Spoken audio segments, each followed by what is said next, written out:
नमः शिवाय। ओम नमः शिवाय। ओम नमः शिवाय। भक्तों,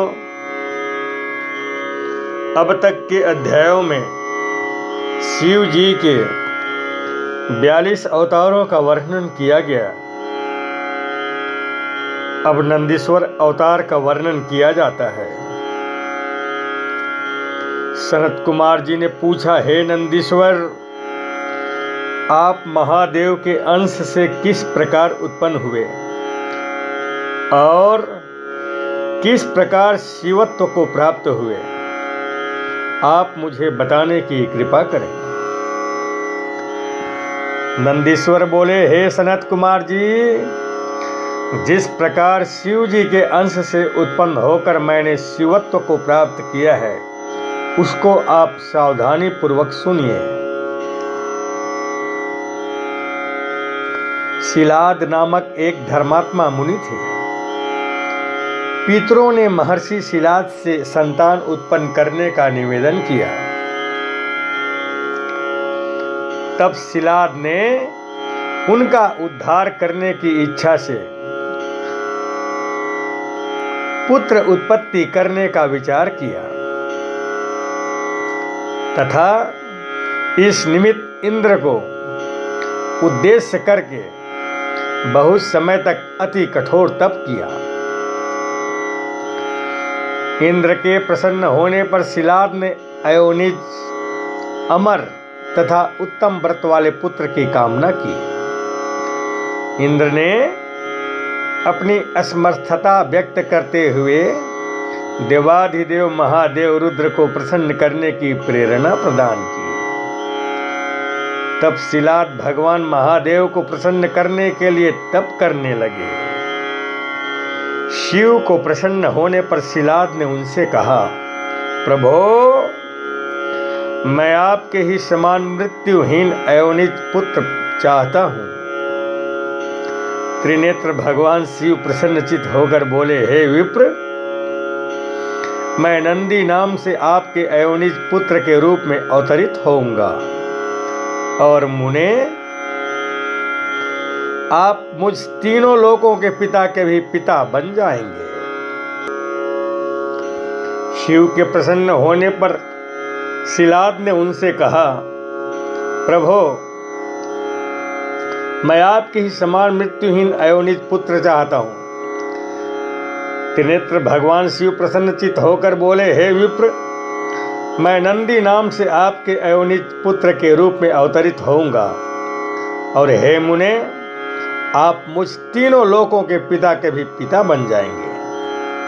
हे सनत कुमार, कुछ समय बाद मेरे पिता शिलाद मुनि यज्ञ करने के लिए यज्ञ स्थल का कर्षण करने लगे। उसी समय यज्ञ आरंभ से पूर्व ही शिव जी की आज्ञा से प्रलयाग्नि के सदृश देदीप्यमान होकर मैं उनके पुत्र रूप में प्रकट हुआ। उस समय वहां पर बहुत बड़ा उत्सव हुआ। सभी देवगण हर्षित होकर मेरे तथा मुझे उत्पन्न करने वाले शिवलिंग का पूजन करके उसकी स्तुति करने लगे।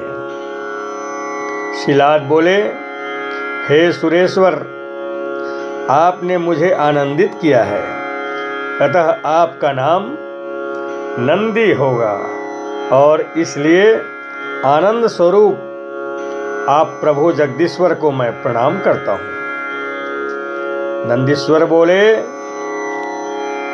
इतना कहकर मुझे साथ लेकर वे पर्णकुटी में चले गए। हे महामुने, जब मैं शिलाद की कुटी में गया तो मैंने अपने उस शरीर को त्याग कर मनुष्य रूप धारण कर लिया। पुत्र वत्सल शिलाद ने मेरा समस्त जात कर्म आदि संस्कार संपन्न किया। उन्होंने वेदों तथा समस्त शास्त्रों का भी अध्ययन संपन्न कराया। 7वें वर्ष के पूर्ण होने पर मित्र और वरुण नाम वाले 2 मुनि आश्रम पर पधारे। उन्होंने कहा, हे तात, आपके पुत्र संपूर्ण शास्त्रों में पारंगत हैं, किंतु दुख की बात है कि ये अल्पायु हैं। अब इस वर्ष से अधिक इनकी आयु नहीं है। यह सुनकर शिलाद दुख से व्याकुल होकर अत्यधिक विलाप करने लगे। तब मैंने कहा, हे पिताजी, देवता, दानव, यमराज, काल अथवा अन्य कोई भी प्राणी मुझे मार नहीं सकता। आप दुखी न हो। पिता के पूछने पर नंदीश्वर बोले, मैं न तो तप से और न विद्या से ही मृत्यु को रोक सकूंगा। मैं तो केवल महादेव के भजन से मृत्यु को जीतूंगा।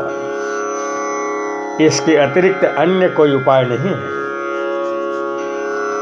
भक्तों, आगे की कथा में नंदीश्वर का अभिषेक एवं विवाह का वर्णन है।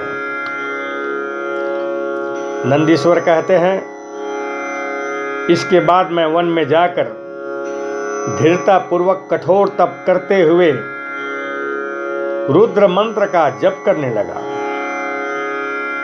मेरी तपस्या से संतुष्ट होकर भगवान शंकर ने मुझसे कहा,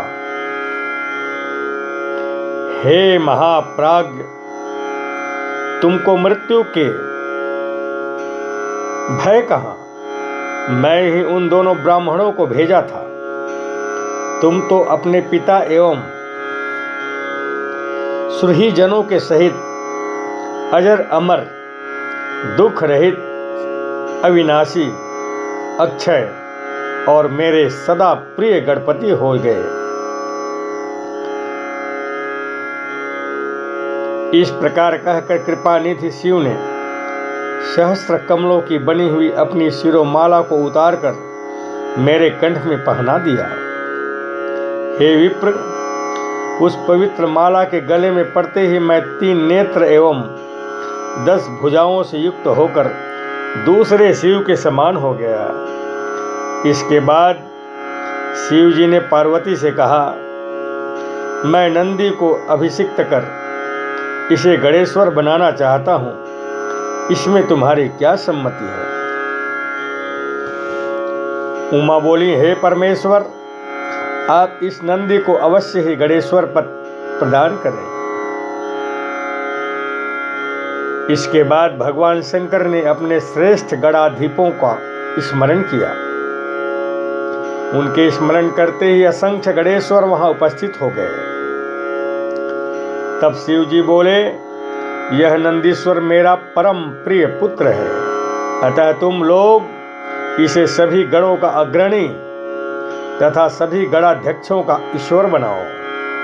यह मेरी आज्ञा है। यह नंदीश्वर आज से तुम सभी का स्वामी होगा। भक्तों, शिव जी की आज्ञा से स्वयं ब्रह्मा ने एकाग्रचित होकर मेरा समस्त गणाध्यक्षों के अधिपति पद पर अभिषिक्त किया। ब्रह्मा, विष्णु आदि देवताओं ने शिव जी की आज्ञा से बड़े उत्सव के साथ मेरा विवाह भी संपन्न किया। विवाह करके मैंने अपनी उस पत्नी के साथ शंभु, शिवा, ब्रह्मा और श्री हरि के चरणों में प्रणाम किया।